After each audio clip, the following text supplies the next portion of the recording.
Good morning, everybody. Dan here. Thought I'd give a quick update. I think it's been about 2 weeks. I've gotten a few things done. I don't think I've shown this detail yet. This has been done for a little while, but the transmission cooler is mounted in its new location. It used to live down low, and the oil lines pointed this way, underneath the bumper kind of. So that's not going to work here. So just rotating it 180 keeps the fittings coming in the top end of the cooler, which I think is important for air, and just popped it up above the other radiators, and then the lines can just hide up there. That worked out good. I used the stock hard pipes where they plug in with a clip. An O-ring and a clip is what plugs them into both the transmission and all the radiators. So I was able to reuse the hard pipe and just used a self-flaring fitting that then goes to an AN fitting to a line I made, or lines that I made. I got those from AN Fittings Direct, and they seem to be all right. And you can see down here how they're routed. They'll have to get secured.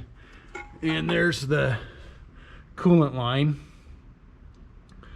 I bought a flexible stainless steel tube, which I'm not sure, it's really light. It feels light duty. I'm not sure how happy I am about that.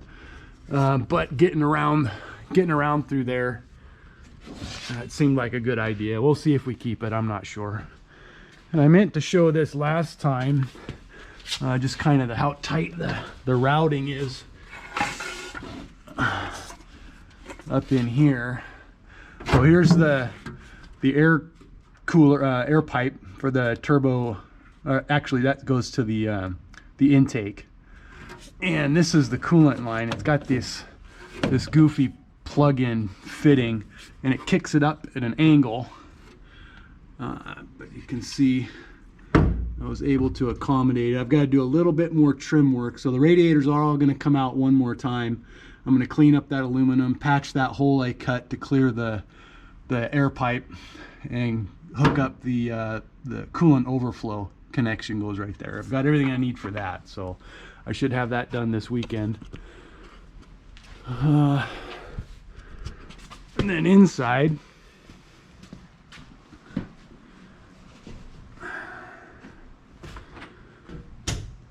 I took the intake pipes off. What I did last night was I got the cross member bolted in and all torqued down. Well, I'm short one. I was working on this when I got interrupted. But one more bolt to tighten, and then this is done. I've got the breather hoses connected. There's a different kind of fitting in there. I don't know if you can see it. The stock ones weren't going to work, so this is just a little aftermarket aluminum O-ring plate that goes over the valve cover port, I guess, whatever you call it, and then lets it breathe.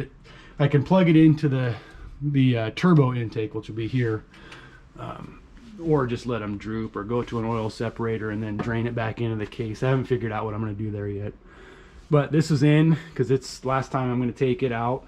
I got some high temperature tape wrapped around the wiring. Coolant reservoir is partially installed. I've got to build the structure that goes over the top here, and that'll help support the front end of it here, but I needed to get the pipes hooked up, so those are done. That's the kind of a socket to hold the air filter, and now I'm playing around with where the AC evaporator is going to go, and the heater core, so I can get those plumbed in so that when I start the engine, you know, I'm not running a dry compressor, and I'd rather have the heater hooked up than cap the lines and deal with it later. So I'm going to get the heater put in, and I'm playing around with the stock heater fan assembly. I've cut it out of the big plastic thing that it all came in, and I'm piecing it all back together, trying to figure out how to make it fit without too much trouble. So that's where I'm at. I guess I'll show the one last thing is the air pipes. So there's the filter, and here's the that ring that I turned on the lathe and then welded to this, it was a 90, it's been chopped a little bit, and then an an adapter. And I think I'm going to change this to more of a bellows style to take some more of the engine movement, because from that connection to the turbo to the air cleaner is going to have a little bit, whatever the engine moves, it's all going to have to be taken up by that particular joint. So, and the skid steer needs work, so that's been a bit of a distraction, but parts will be here soon and I'll have that out of here. So anyway, thanks for watching. Bye.